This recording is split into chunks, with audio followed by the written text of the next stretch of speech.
Welcome to the voice of Christ by reverend Nathaniel Sikka. आप सभी का वॉइस ऑफ क्राइस्ट चैनल पर स्वागत। प्लीज सब्सक्राइब करें, लाइक करें, कमेंट करें और शेयर करें ताकि मुझे पता हो कि आप मुझे सुन रहे हैं। Thank you. प्रभु यीशु मसीह के नाम में पुनः एक बार आप सभी को जय मसीह की। और परमेश्वर की दया से फिर से परमेश्वर ने ये हमें मौका दिया है कि हम अब प्रभु के सानिध्य में आकर प्रभु की महिमा कर सके, प्रभु की इबादत कर सके और इस वक्त में हम प्रभु के वचन को सुन सके, प्रभु के वचन की ओर निहार सके, जिससे हमें एक नया बल और एक नई सामर्थ्य मिलती है, एक नया दर्शन मिलता है, एक नया उद्देश्य मिलता है कि हम अपने जीवन में और अधिक उत्साह के साथ एक जयवंत जीवन इस संसार के अंदर में हम जी सके। प्यारे मित्रों, थिस्सलुनीकियों की जो पत्री को हमने आज के अपने अध्ययन के लिए पढ़ा, जो थिस्सलुनीकियों की कलीसिया थी, उसका जो रचने वाला था या उसका स्थापना करने वाला था, जो बनाने वाला था, वो पौलुस प्रेरित थी, जिसके द्वारा थिस्सलुनीकियों में कलीसिया की स्थापना हुई। और 52 ईस्वी सन में अर्थात कि प्रभु यीशु मसीह के स्वर्गारोहण के करीब 18 से 20 साल के मध्य में पौलुस ने ये पत्र थिस्सलुनीकियों की कलीसिया को लिखा, अपनी कलीसिया को लिखा। और जब हम इसको पढ़ते हैं तो इसको हम इस बात को सीखते हैं यहाँ पर कि जो पौलुस ने इस पत्री को लिखा, 2 पत्री लिखे, पहली थिस्सलुनीकियों की पत्री और दूसरी थिस्सलुनीकियों की पत्री, ये जो पौलुस के द्वारा कलीसियाओं को लिखी गई पत्री है। और जब हम इस थिस्सलुनीकियों की कलीसिया के विषय में पढ़ते हैं तो पवित्र शास्त्र हमें कुछ बातें सिखाता है। जब हम इस मंडली के विषय में पढ़ते हैं, इस कलीसिया के विषय में पढ़ते हैं जो पौलुस काल की कलीसिया है, तो इस कलीसिया के विषय में लिखा गया है कि ये जो मंडली है, ये मंडली प्रभु यीशु मसीह के द्वितीय आगमन को लेकर बड़े ही उत्साहित है। ये मंडली है जो प्रभु यीशु मसीह के द्वितीय आगमन की प्रतीक्षा बड़े उत्साह के साथ में कर रही है। ये वो मंडली है जो इंतजार कर रही है प्रभु यीशु मसीह की संसार में आने वाला है। और उस मंडली में अब बहुत से लोग हैं जो सोच रहे हैं कि प्रभु यीशु मसीह का जो आगमन है बहुत ही निकट है। और उनमें से बहुत से लोग हैं जो ये सोच रहे हैं कि प्रभु यीशु मसीह का जो आगमन का दिन है वो आ ही चुका है, बस हो ही गया है, वो समय पूरा हो गया। यदि हम दूसरा थिस्सलुनीकियों की किताब उसके दूसरे अध्याय के दूसरे पद को पढ़ें तो इसमें लिखा हुआ है, जो पौलुस कहता है, ए भाइयों, हम अपने प्रभु यीशु मसीह के आने और उसके पास अपने इकट्ठे होने के विषय में तुमसे विनती करते हैं कि किसी आत्मा या वचन या पत्री के द्वारा, जो कि मानो हमारी ओर से हो, यह समझकर प्रभु का दिन आ पहुंचा है, तुम्हारा मन अचानक अस्थिर ना हो जाए और ना तुम घबराओ। यहाँ पर पवित्र शास्त्र कहता है कि जो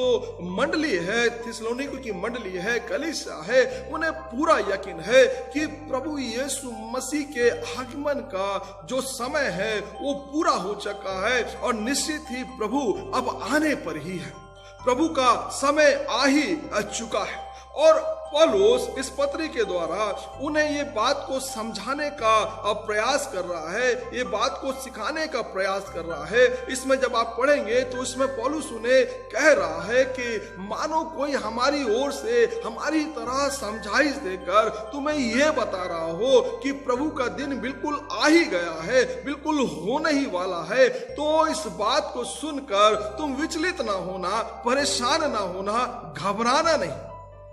आज भी इसी प्रकार की बहुत सारी बातें हम अपने जीवन काल में देखते हैं। बहुत से प्रचारक हैं, बहुत से भाई और बहनें हैं जो इस प्रकार का जब प्रचार करते हैं कि बिल्कुल यही एकदम समय है, यही प्रभु का समय है, यही आगमन का समय है, तो बहुत सारे विश्वासी भाई और बहनें घबरा जाते हैं, उनका मन विचलित होने लगता है, वो अस्थिर होने लगते हैं, वो बहुत सारा विचार उनके मन में कौंधने लगता है। ऐसा ही विचार, ऐसा ही प्रचार पौलुस के अलावा भी भी हो रहा था वहां पर, और लोग विचलित हो रहे थे, लोग परेशान हो रहे थे, लोग सोच रहे थे कि अब क्या होगा। और पौलुस कह रहा है कि मानो जब तुम्हें इस प्रकार की कोई बातें कहे तो तुम घबराना नहीं, तुम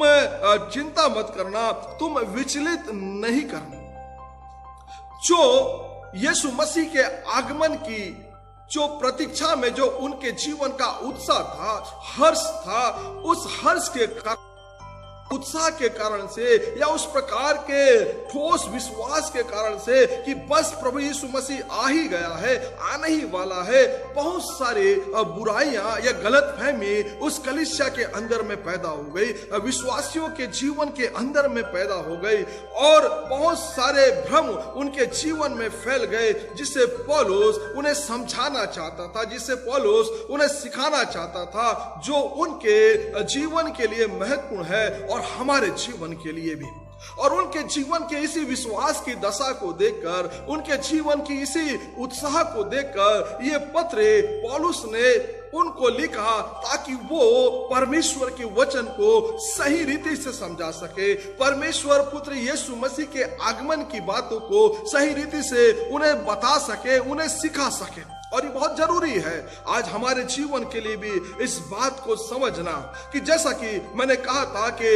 उस विश्वास के कारण कि प्रभु यीशु मसीह का आगमन आ ही चुका है, लोग उत्साहित थे, लेकिन उनके उत्साह में कुछ खामियां आ गई थी, कुछ बुराइयां आ गई थी, कुछ गलतफहमियां आ गई थी, जो पौलुस उन्हें ठीक करना चाहता था, जो पौलुस उन्हें सही रीति से समझाना चाहता था। और दो तीन बातें हैं जो मैं इस वचन से आपको सिखाना चाहता हूं कि यीशु मसीह के आगमन को लेकर किस प्रकार की बातें उनके जीवन के अंदर में भ्रम के रूप में, उन्हें विचलित करने के रूप में, या एक दिशाहीन जीवन जीने के रूप में, एक गलतफहमी के रूप में उनके जीवन में आ गई थी।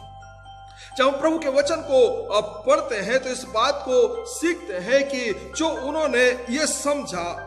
जो उनके मध्य में जो लोग प्रतीक्षा कर रहे थे, जो थिस्सलुनीकी कलीसिया है, विश्वासी है, वो प्रभु की प्रतीक्षा कर रही है, यीशु मसीह के आगमन की प्रतीक्षा कर रही है। और उस प्रतीक्षा के दौरान में बहुत से भाई और बहनें हैं जो प्रभु में सो गए, बहुत से भाई और बहनें हैं जो इस संसार से कूच कर गए, और उनकी मौत के लिए इनको अत्यधिक दुख था, अत्यधिक निराशा थे, और ये सोच रहे थे कि ये परमेश्वर के उस राज से वंचित हो जाएंगे, क्योंकि ये प्रभु यीशु मसीह के आगमन के पहले मर गए। ये प्रभु यीशु मसीह के आगमन के पहले इनका जीवन समाप्त हो गया, तो ये लोग परमेश्वर के राज में नहीं जा सकेंगे, प्रभु यीशु मसीह के साथ नहीं जा पाएंगे, प्रभु यीशु मसीह के आगमन में ये रह नहीं पाए हैं, इसलिए प्रभु के साथ ये बादलों पर नहीं उठाए जाएंगे, इनका जीवन स्वर्ग पर नहीं जाएगा।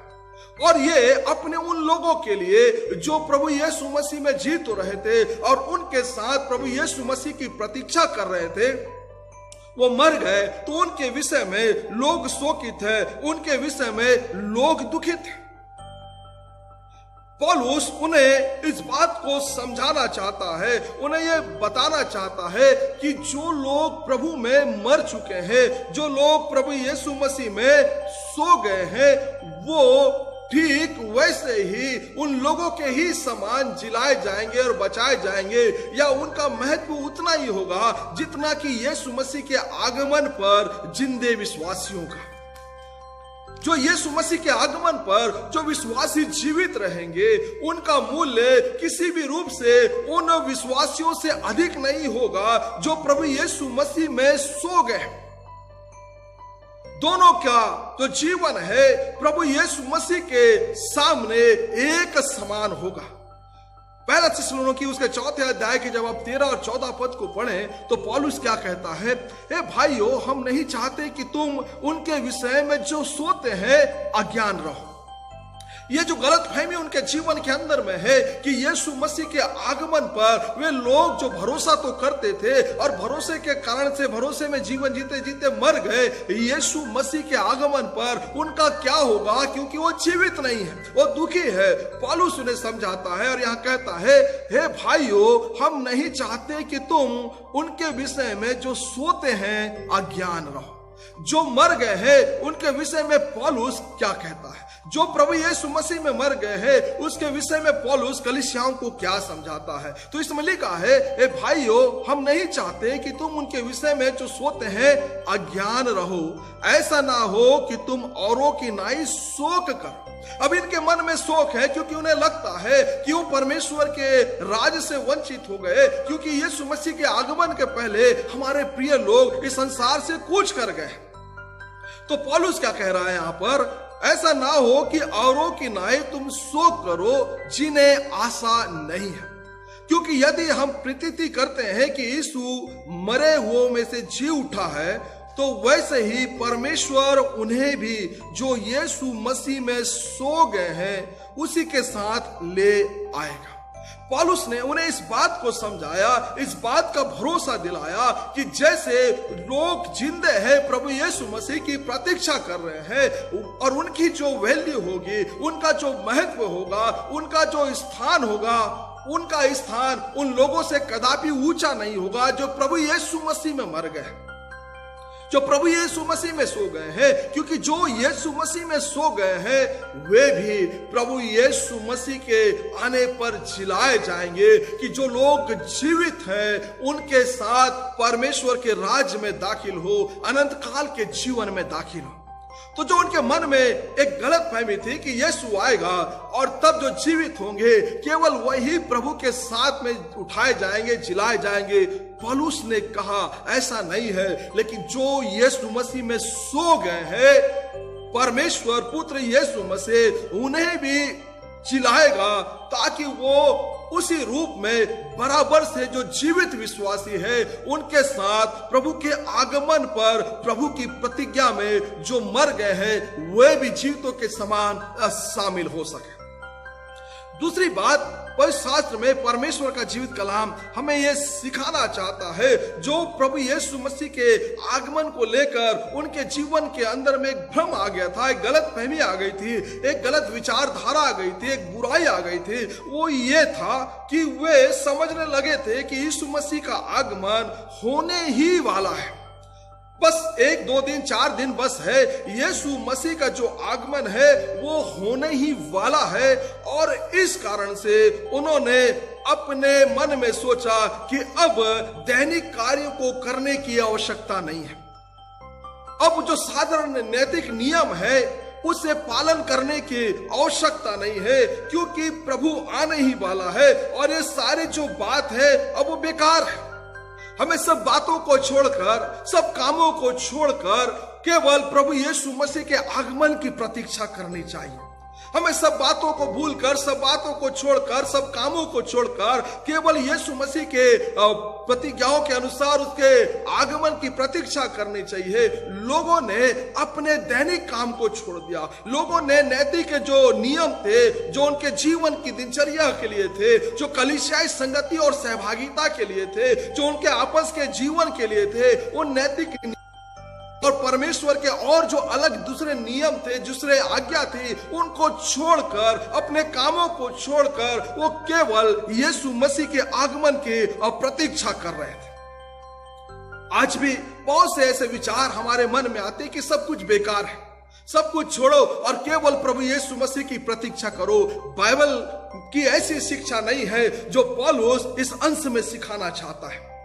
लोग हैं, विश्वासी लोग हैं, यीशु मसीह की प्रतीक्षा में, उसके आगमन की प्रतीक्षा में उत्साहित है, आनंदित है, लेकिन एक बुराई उनके उत्साह में आ गई है, उनके आनंद में आ गई है कि उन्हें लग रहा है कि अब दैनिक काम करने की आवश्यकता नहीं है, अब कुछ दूसरे नियमों को मानने की आवश्यकता नहीं है, अब किसी प्रकार का और कुछ लेन देन करने की आवश्यकता नहीं है, अब कोई आज्ञा छोड़ दो और केवल यीशु मसीह की प्रतीक्षा करो, क्योंकि वो आने ही वाला है। ये मन में उनके विचार आ गए थे और उन्होंने अपने दैनिक कामों को, उनमें से बहुत से लोग हैं जिन्होंने अपने दैनिक कामों को छोड़ दिया, जिन्होंने कलीसिया के दूसरे नियमों को छोड़ दिया, दूसरे कानूनों को छोड़ दिया, दूसरे आत्मिक उस नैतिक नियमों को छोड़कर केवल यीशु मसीह की प्रतीक्षा में लग गए। पौलुस क्या कहता है उनके विषय में? दूसरा अध्याय जब पौलुस ने सुना और देखा तो पौलुस क्या कहता है? दूसरा अध्याय थिस्सलुनीकी की किताब उसके 3 अध्याय के दूसरा पद उसके दूसरा जो थिस्सलुनीकी है उसका 3 और उसके 10-11 में पौलुस क्या कहता है, और जब हम तुम्हारे यहाँ थे तब भी यह आज्ञा तुम्हें देते थे कि यदि कोई काम करना ना चाहे तो खाने भी ना पाए। हम सुनते हैं कि कितने लोग तुम्हारे बीच में अनुचित चाल चलते हैं और कुछ काम नहीं करते पर औरों के काम में हाथ डाला करते हैं। यहां पर बहुत से लोग हैं जिन्होंने ये पूरा विश्वास कर लिया है कि बस प्रभु यीशु मसीह आने वाला है, इसलिए हमें और किसी नियमों को पालन करने की आवश्यकता नहीं है, और किसी नियम कायदे को देखने की आवश्यकता नहीं है, और कोई नैतिक जिम्मेदारियों को पूरा करने की आवश्यकता नहीं है, कोई काम काज करने की आवश्यकता नहीं है। और वचन में लिखा है कि ऐसे जो लोग हैं वो दूसरों को भी ये सिखा रहे हैं कि ये काम छोड़ दो, ये काम करने का वक्त नहीं है, ये सब कुछ छोड़ो और केवल आगमन की प्रतीक्षा करो, क्योंकि प्रभु आने वाला है। ना वो खुद कर रहे हैं और ना दूसरों को करने दे रहे हैं, दूसरों को भी काम करने से वंचित कर रहे हैं, रोक रहे हैं।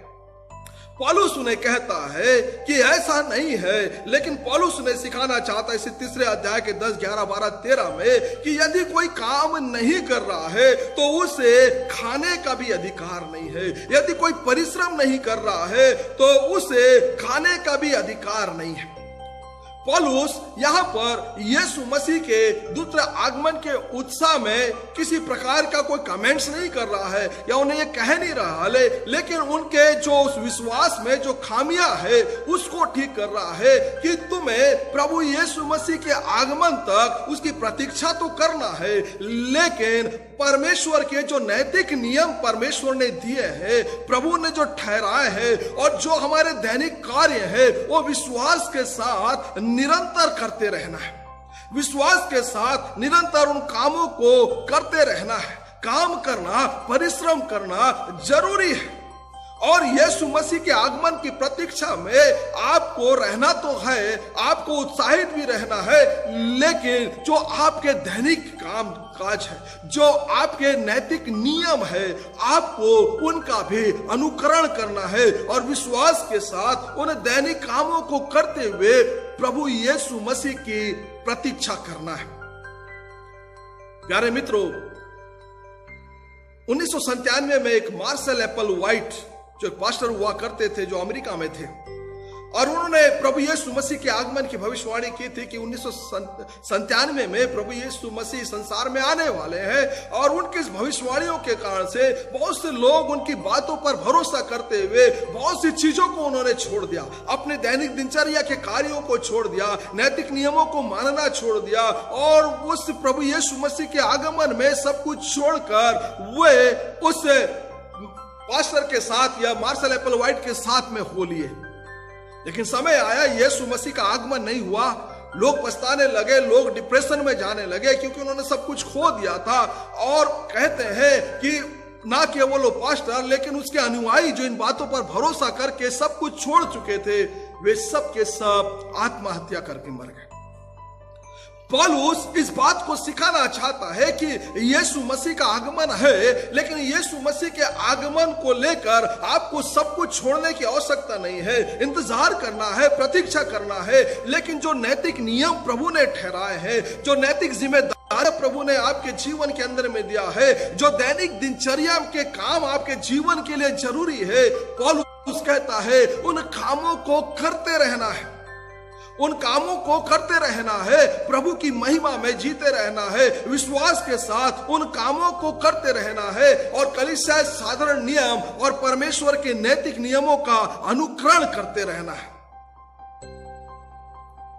और परमेश्वर का जीवित कलाम कहता है, हम इस बात को यदि पढ़े तो पौलुस जानता है और उन्हें सिखाना चाहता है, क्योंकि जो विश्वासी लोग हैं वो ऐसे ही दैनिक परिश्रम करते हुए उठा लिए जाएंगे।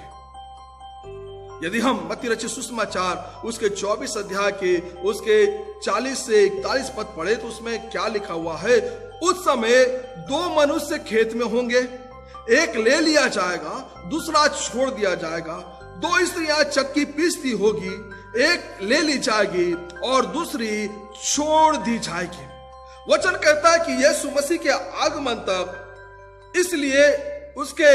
आने तक इंसानों को परिश्रम करना है, मेहनत करना है। पर शास्त्र में लिखा है जो एक विश्वासी जीवन जी रहा है वो खेतों में परिश्रम कर रहा है। जब प्रभु यीशु मसीह का आगमन होगा, यीशु मसीह,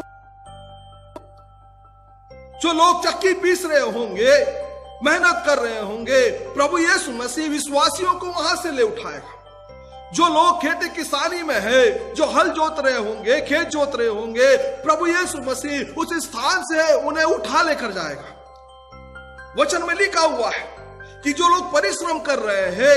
परिश्रम करते करते जो लोग जहां कहीं भी है, उस स्थान से प्रभु उन्हें उठा कर ले जाएगा अपने साथ में। चाहे वो नौकरी कर रहे हो, चाहे वो कोई व्यवसाय कर रहे हो, चाहे वो खेती किसानी कर रहे हो, लेकिन वचन में लिखा है जब प्रभु यीशु मसीह आएगा लोग उठा लिए जाएंगे। चाहे वो खेत में काम कर रहे हो, चाहे वो किसी फैक्ट्री में काम कर रहे हो, चाहे वो घर में किसी व्यवसाय में लीन हो, लेकिन जो परिश्रम कर रहे हैं, मेहनत कर रहे हैं, वो उसी दशा में प्रभु के साथ बादलों में उठा लिए जाएंगे। पौलुस कह रहा है कि जब तक यीशु मसीह ना आए, अपने दैनिक कार्यों को विश्वास के साथ में करना है, उसे छोड़ना नहीं है। जब तक प्रभु यीशु मसीह ना आ जाए, उन नैतिक नियमों को जो परमेश्वर ने संसार के अंदर में हमारे जीवन के लिए ठहराया है, उस नैतिक नियमों का पालन करते रहना है। प्रश्न ये नहीं है कि प्रभु यीशु मसीह के आगमन पर हम कहां पर होंगे, लेकिन प्रश्न यह है कि प्रभु यीशु मसीह के आगमन पर हमारा जीवन कैसा होगा। हम जहां भी है, जिस हाल में भी है, जिन परिस्थितियों में भी है, यदि उन परिस्थितियों में मेहनत करते हुए, परिश्रम करते हुए, अपने जो कर्तव्य है उसको पूरा करते हुए अपना जीवन निर्वाह कर रहे हैं, उसी स्थान से प्रभु यीशु मसीह अपने लोगों को उठा ले जाएगा। पौलुस उन्हें समझा रहा है कि काम काज छोड़ने की आवश्यकता नहीं है। इस गलत फहमी में, इस गलत विचारों को लेकर जीने की आवश्यकता नहीं है।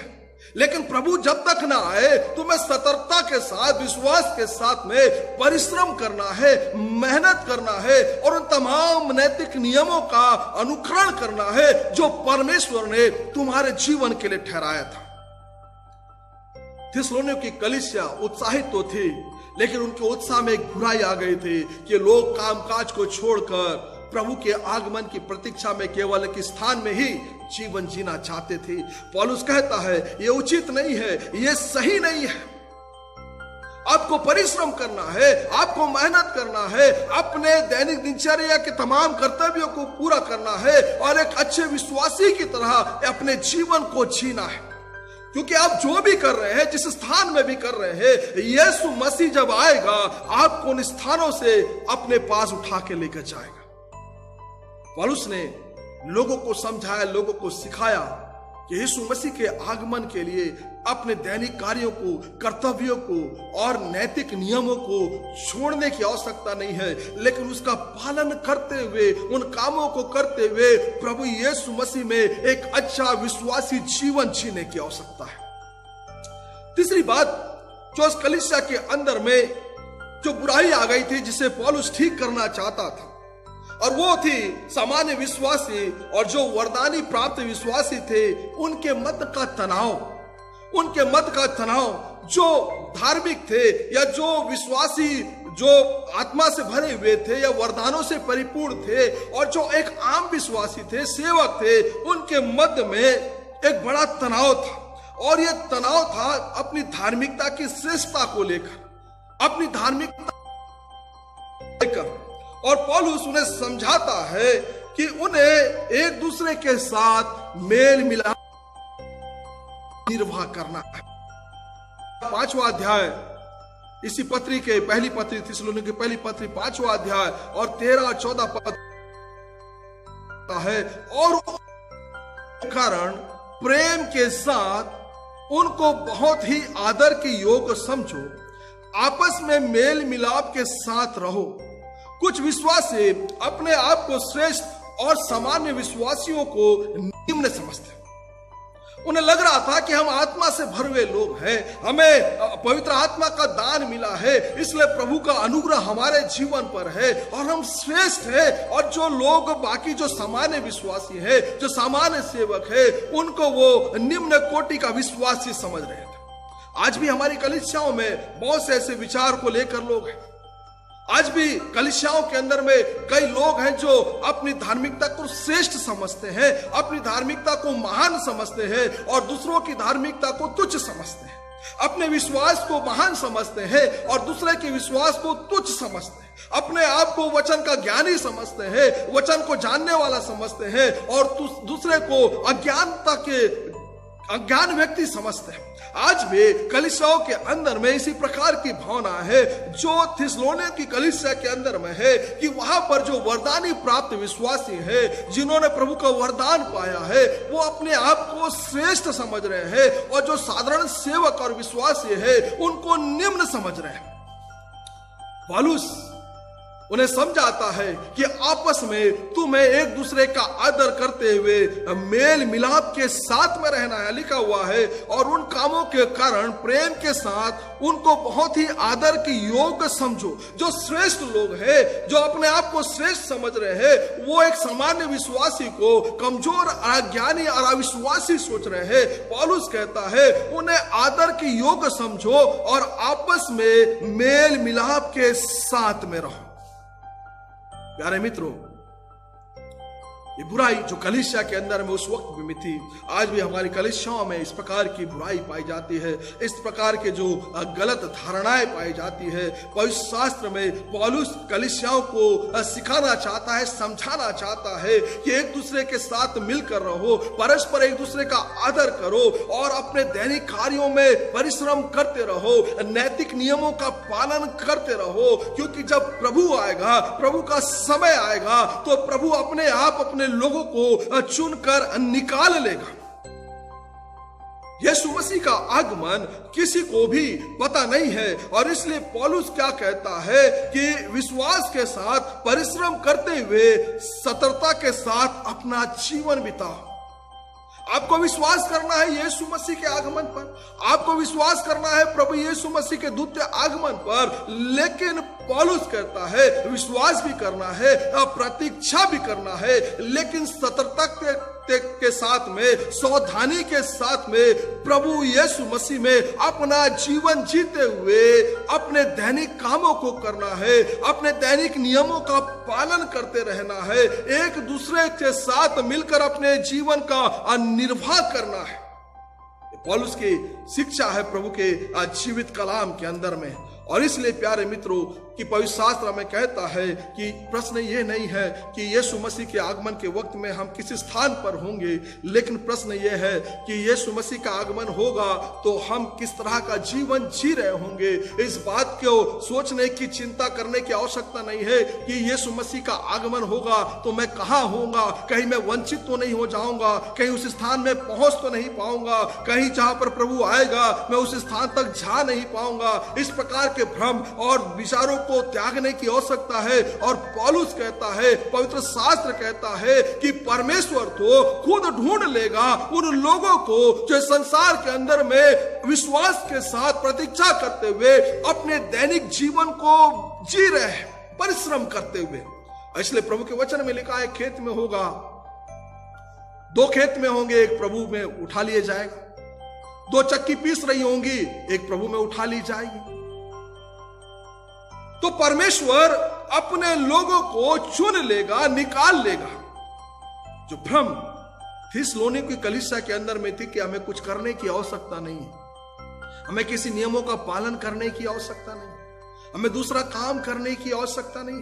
क्योंकि हमें तो केवल प्रभु का इंतजार करना है, प्रतीक्षा करना है। पूर्व में इस प्रकार के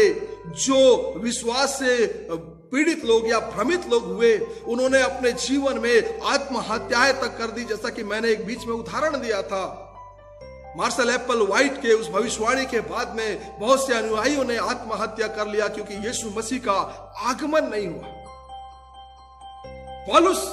कहता है कि प्रतीक्षा करना है, यीशु मसीह का आगमन तय है, लेकिन